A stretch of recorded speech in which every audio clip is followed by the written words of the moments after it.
Bonjour et bienvenue dans 21e siècle. Je suis Charlotte Legris de la Salle. La violence contre les femmes, une triste vérité au quotidien. Ce n'est pas seulement une souffrance morale et physique qui détruit des vies, c'est aussi pour des millions de femmes l'impossibilité de vivre libre et égale. Au Nicaragua, des groupes de femmes ont décidé de monter sur les planches pour dire leur douleur et se battre contre ce fléau. Un texte poignant de violence.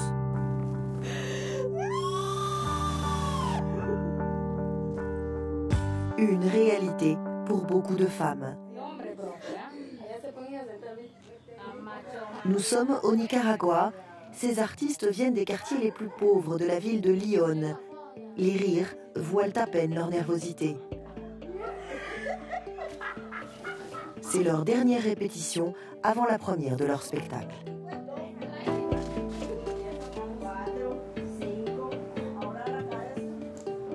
À travers tout le pays, des troupes de théâtre comme celle-ci s'entraînent avant la représentation. Ici, par exemple, dans ce petit village dans les collines du nord-ouest du Nicaragua, cette troupe, Capullo, s'apprête à jouer devant les habitants. Ces acteurs et les femmes de Lyon ont un point commun. Ces artistes veulent réveiller les consciences sur la plus grande menace qui pèse sur les femmes et les jeunes filles du pays. La violence que leur partenaire ou un membre de leur famille leur inflige au quotidien. Elles ne sont pas seules et elles ont besoin de briser le silence, de ne pas se laisser maltraiter. Nous avons les mêmes droits que les hommes. Gretel Enid Robleto est l'une des membres de la troupe de théâtre appelée Les Femmes du Sud-Est de Lyon. Ensemble, ces femmes ont écrit une pièce inspirée de leur expérience personnelle de la violence. Une violence que Gretel a endurée pendant 9 ans de mariage. Il me traitait mal, il me battait tous les jours.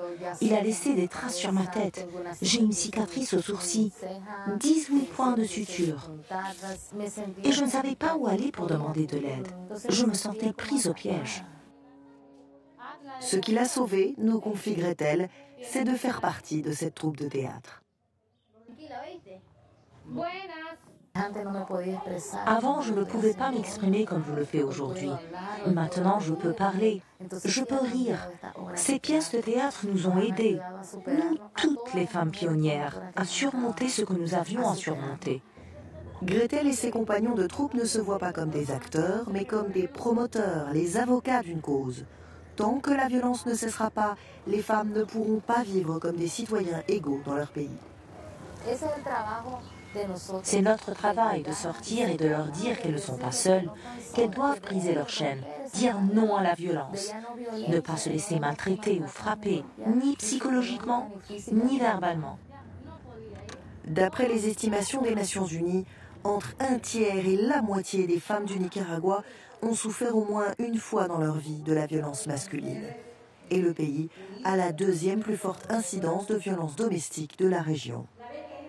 L'Amérique centrale, l'un des endroits les plus dangereux au monde pour les femmes, la violence contre elles est un mal endémique. Nous toutes, nous avons souffert de cette violence, même lorsque nous avons commencé à nous impliquer dans cette lutte l'an dernier. Certains d'entre nous étaient encore maltraités par leurs partenaires. Aujourd'hui, nous pouvons dire que nous avons laissé cela derrière nous.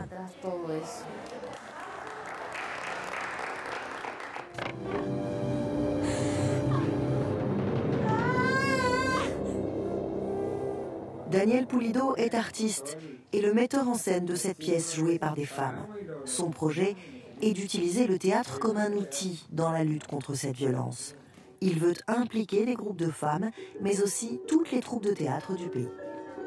Le théâtre est très dynamique. C'est amusant. Les gens savent que quand ils vont voir une pièce, ils vont prendre du plaisir. Et c'est grâce à ce divertissement, pense-t-il, que le public peut s'ouvrir, écouter, réfléchir aux thèmes abordés par ces pièces. Quand une pièce marche, vous avez l'attention du public. Les gens vont s'identifier avec les personnages. C'est un moyen d'influencer en profondeur l'attitude, le comportement des gens. C'est là que vous devez réellement commencer à changer les choses. Changer les choses pour qu'un jour les femmes soient enfin libérées de ce cycle de la violence. Sans cette libération des femmes, pas de réelle démocratie au Nicaragua, une démocratie pourtant chèrement acquise dans les années 70 et 80. Vous ne pouvez pas parler de démocratie, une démocratie réelle ou valable, s'il n'y a pas d'égalité. Et si les droits des femmes ne sont pas inclus dans ce système.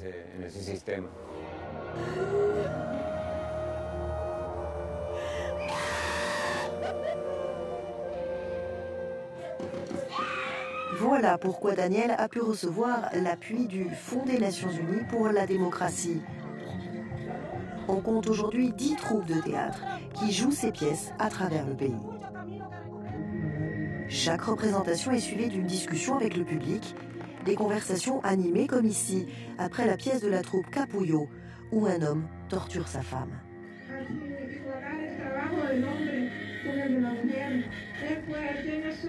Et après la performance du groupe Bosque Negro, qui montre la brutalité d'un homme violent avec sa femme et incestueux avec sa fille, les commentaires du public montrent que le message a été entendu. Il y a trop de violence, beaucoup trop, des hommes contre les femmes.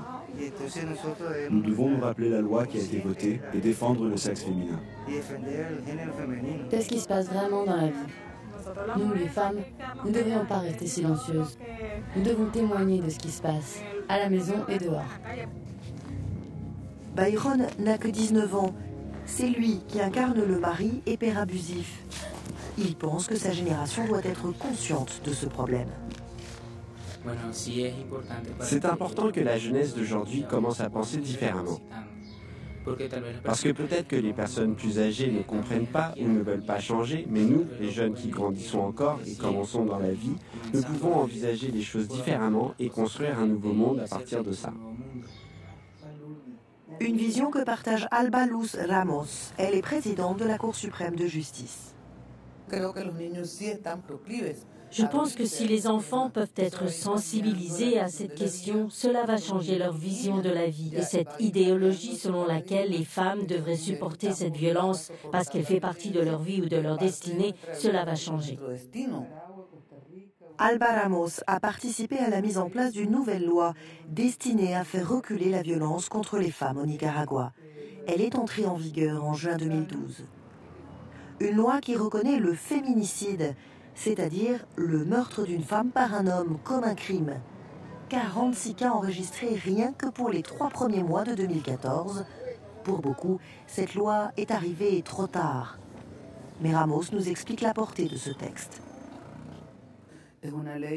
C'est une loi contre la violence faite aux femmes qui englobe toutes les formes de violence, que ce soit dans la sphère publique ou privée, et qui inclut la prévention, des sanctions et s'attaque au processus de la violence, ses racines, pour vraiment éliminer la violence et pas seulement la punir.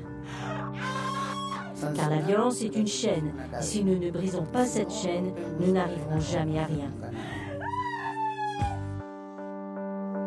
En outre, la loi stipule que la police, souvent le premier recours pour les femmes victimes de violences, doit enquêter sur tous les cas supposés de violence.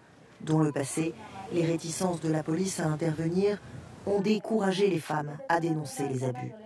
C'est ce que nous explique Arlène Alvarez. Elle est inspectrice. Nous sommes autorisés à émettre un ordre de détention immédiatement après le dépôt d'une plainte, du moment qu'il y a une preuve. Les femmes se rendent compte désormais du danger de ne pas porter plainte, car nous allons faire le suivi, rendre visite à cette femme, documenter l'affaire et poursuivre. Et c'est exactement de cela dont il s'agit dans la pièce de Gretel et de la troupe des femmes du sud-est de Lyon. Certaines d'entre elles ont subi la discrimination, l'incrédulité de la police lorsqu'elles essayaient de signaler des abus chez elles. Elles ont voulu en parler dans leur pièce. Pour insister sur ce point, une telle réponse de la police est aujourd'hui non seulement inacceptable, mais illégale. Et Gretel veut diffuser ce message bien au-delà de la scène d'un théâtre. Avec l'inspectrice Arlène, qui dirige l'unité de police locale de lutte contre les violences faites aux femmes, elle se rend chez une victime pour lui parler, tenter de comprendre pourquoi elle n'a pas porté plainte. Elle est abusée depuis qu'elle a 13 ans. Son mari là-bas. Pourquoi elle a supporté ça pendant si longtemps? Une partie de moi le comprend parce que j'ai aussi vécu avec la violence. Ce que nous voulons, c'est suivre cette affaire, lui apporter du soutien, lui rendre visite. Parce qu'elle n'est pas toute seule. La loi est là pour aider les personnes comme elle.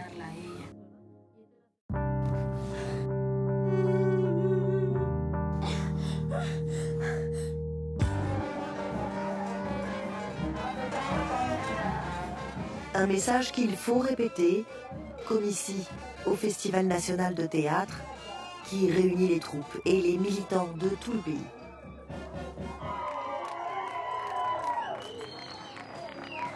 Ce festival, c'est l'espoir. L'espoir que le message va se répandre, que la nouvelle loi va garantir les droits de toutes les femmes du Nicaragua, que ces femmes vont pouvoir vivre, enfin libérées de la violence.